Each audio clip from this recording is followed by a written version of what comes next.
When you finish, just simply press next. Okay.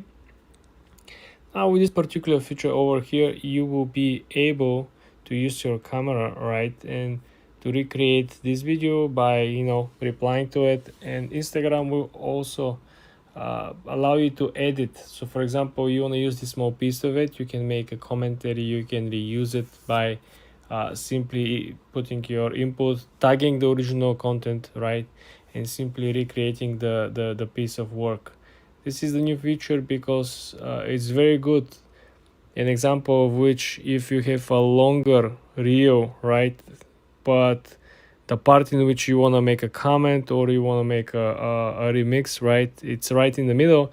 If people didn't watch the whole reel that you're creating, people will be confused which part you're trying to emphasize on.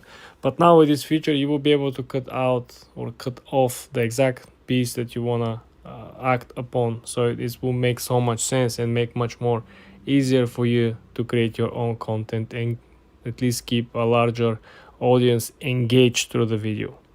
For more tips and tricks like this, guys, subscribe and follow for more. Hi guys,